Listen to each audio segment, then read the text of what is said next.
जी एक चीज़ और है, आप बोलिएगा जो आपके जहन में है।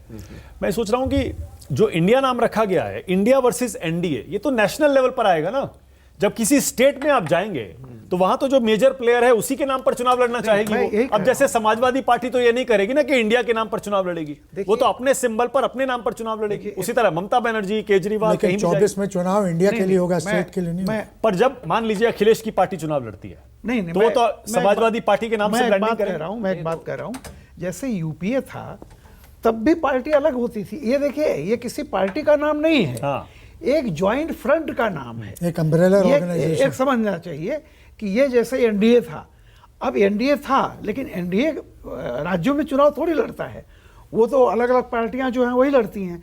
बेसिक बात जो भी मैं ये कह रहा था, जो मैंने पहले 4 स्टेट की बात की थी, इसलिए देखिए जैसा मैंने कहा कि कोई एक पार्टी इंडिया जो है, इसमें कोई एक पार्टी, चाहे वो कांग्रेस हो, कांग्रेस रहेगी, कांग्रेस नाम रहेगा, ऐसा नहीं कांग्रेस खत्म हो गई अब इंडिया रहेगा, तो पार्टियां रहेगी।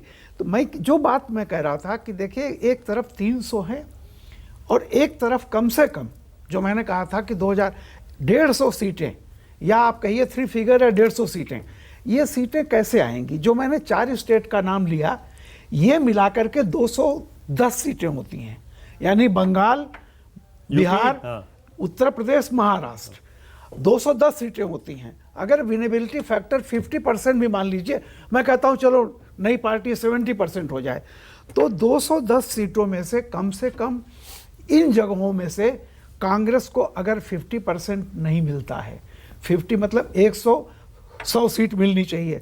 100 सीट का मतलब हो गया कि इन चारों राज्यों में कांग्रेस कम से कम 200 सीटों पर लड़े चुनाव। तो ये 200 सीटें बंगाल में, बिहार में, उत्तर प्रदेश में, महाराष्ट्र में, ये सारी परीक्षण होगा। क्योंकि अगर वो नहीं होता है तो फिर आप जान लीजिए, फिर तो वही 2000। कांग्रेस तो देखिए आपको, रामकृपाल जी, कांग्रेस बिहार में आपको पता है ज्यादा सीटों पे नहीं लड़ती है, यूपी में उसकी कोई मौजूदगी अभी हाल की स्थिति में नहीं है, आपको पता है। बंगाल में भी उसकी हालत क्या है आपको पता है। महाराष्ट्र में वो एक मेजर प्लेयर है, लेकिन वहां पर 2 और पार्टियां उसके, इसीलिए मैं कह रहा हूं। तो अगर कांग्रेस को अपनी, आप कह रहे हैं 125-150 लानी पड़ेंगी, तो वो इन 4 राज्यों के अलावा बाकी राज्यों से लाएगी। बाकी राज्यों से कैसे लाएगी? मैं कह रहा हूं जहां पर बीजेपी से उसका सीधा मुकाबला नहीं। मैं इसी बात पर आ रहा हूं। आप क्या बताएं, राजस्थान, मध्य प्रदेश, छत्तीसगढ़ और कर्नाटक भी ले लीजिए, एक तरह हिमाचल भी है। देखिए नॉर्थ, जहां जहां बीजेपी और कांग्रेस की सीधी टक्कर है। देखिए उत्तर पूर्व, जो उधर का पहाड़ है वहां भी कांग्रेस बीजेपी सीधे है, इधर का पहाड़ यहां भी कांग्रेस बीजेपी सीधे है, तो गुजरात को भी इसमें जोड़ लीजिए। तो आप क्या सोचते हैं कि यहां से इन 5 स्टेट में बीजेपी साफ हो जाएगी? अगर 50% भी विनेबिलिटी मान लीजिए कि अगर कांटे की टक्कर है, राजस्थान में दोबारा अवेंटिन आ जाते हैं, तो भी कितनी सीटें बचती हैं? क्योंकि 210 आपने निकाल दिया था। इसलिए मैं कहता हूं कि इन सीटों के बदौलत कांग्रेस 150 नहीं पहुंच पाएगी। क्योंकि 2004 में क्या था, एक मिनट बस, 2004 में क्या था, कांग्रेस 143 अपने बूते आई थी और वामपंथ की बहुत बड़ी गठरी उसको एक साथ मिली थी, और आंध्र और तेलंगाना तब कांग्रेस के साथ थी, मतलब टोटली थी। तो ये अब वो स्थितियां नहीं है। जावेद क्या कह रहे हैं? देखिए मेरी जहाँ तक समझ है, हार और जीत का 2024 का फैसला जो है उन 145 सीटों पे होगा जहां बीजेपी और कांग्रेस का सीधे आमना सामना है। उनमें 145 में 2019 में 141 सीटें बीजेपी के पास थी। अगर कांग्रेस को इम्प्रूव करना है, रेकनिंग में आना है, तो अगर 50% भी वो सीट्स आ जाती हैं, आप दूसरा पहले क्यों नहीं देखते अपने आर्ग्यूमेंट का? अगर वो 50% भी आ जाती हैं तो बीजेपी की वो घटेगी। बीजेपी को 39 सीटें आई थी 40 में से एनडीए को बिहार में, क्या इन हालात में आएंगी? त्यागी जी भी इस बात पे नहीं मानेंगे कि आएंगी।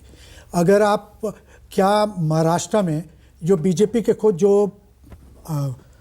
वहाँ के जो इंडिपेंडेंट पोलस्टर्स हैं उनकी अगर आप माने, तो वहाँ भी अगाड़ी, ये एनसीपी के स्प्लिट के पहले Aghadi was going to trounce the Shinde this thing. तो फिर ये कहाँ से बढ़ेंगी? यूपी में 64 ही हैं, 64 की आप 70 कर लीजिए। गुजरात में मैक्स सब के सब हैं, उससे ज़्यादा तो हो नहीं सकती। तो फिर कहाँ बढ़ेंगी? जो बिहार में लॉस होगा, जो महाराष्ट्र में लॉस होगा। जिस तरीके से तेलंगाना में बीजेपी बढ़ रही थी, अब बीजेपी के लोग, आप प्रदीप सिंह का ही कल का ब्लॉग सुन लीजिए। तो आपका असेसमेंट क्या है फिर? आप मेरा तो इशारा कर रहे हैं कि जो घाटा होगा वो भरपाई नहीं हो पाएगी।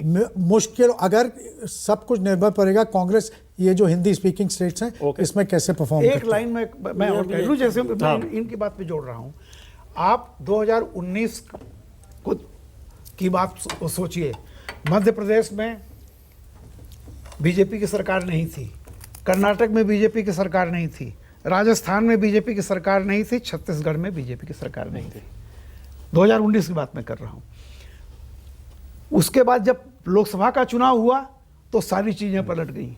आज की तारीख में ये देखिए फैक्टर है बहुत तो ये बहुत बड़ी चीज है।